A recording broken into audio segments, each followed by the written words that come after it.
প্রায় ১.৫ মাস আগে থেকেই বাজারে ক্যালেন্ডার জাতের আনারস উঠতে শুরু করেছে। এবার প্রতি পিস আনারসের দাম ১০ থেকে ১৫ টাকা পর্যন্ত বেড়েছে।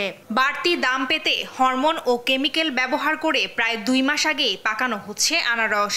এতে সুমিষ্ট আনারসের স্বাদ নষ্ট হয়ে দিন দিন কমছে চাহিদা। মধুপুরের জলছত্রের এই বাজারে গড়ে প্রতিদিন ২.৫ থেকে ৩ কোটি টাকার আনারস বিক্রি হয়।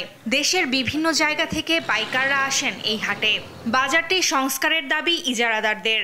এই বাজার উন্নয়নের জন্য রাস্তার দুই সাইডে যে কাদাযুক্ত স্থান আছে এগুলো যদি কার্পেটিং করে দেওয়া হয় তাহলে এই বাজারটা সুন্দর হবে। বাজারে প্রতি পিস আনারস আকার ভেদে ৩০ থেকে ৪৫ টাকায় বিক্রি হচ্ছে, আর জলডুঙ্গি আনারস বিক্রি হচ্ছে ১০ থেকে ২০ টাকায়। সরকারিভাবে আনারস থেকে জ্যাম, জেলি, জুস ও চকলেট সহ বিভিন্ন খাদ্যদ্রব্য তৈরির দাবি চাষিদের।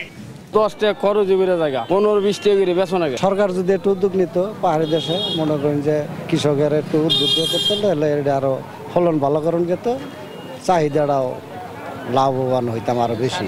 এদিকে ব্যবসায়ীরা বলছেন, বেশি দামে আনারস কিনে কাঙ্ক্ষিত দামে বিক্রি করতে না পারায় ক্ষতিগ্রস্ত হচ্ছেন তারা।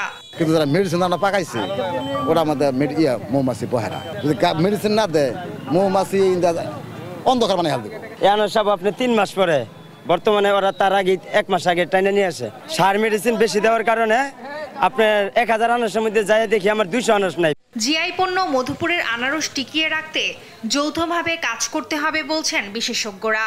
আমরা বলি হচ্ছে এখন জিআই স্বীকৃতি পাইছে আমাদের পাইনাপেল, সেক্ষেত্রে জাতিগতভাবেই বলেন, এলাকার লোক তো বটেই, কৃষির একটা আলাদা একটা স্বীকৃতি। এটা সততার প্র্যাকটিস করতে হবে, আমার কনজিউমার হিসেবে আমাদের সচেতন থাকতে হবে আমরা আসলে কি খাচ্ছি।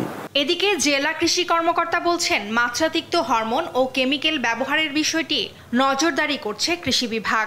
মাঠ পর্যায়ে অনেক অসাধু ব্যবসায়ীরা তারা অগোচরে তারা বিভিন্ন রকম হরমোন বিক্রি করে, কিন্তু আমরা চেষ্টা করি যে যাতে করে কৃষকরা তাদের প্রতারণায় ফাঁদে না পড়ে।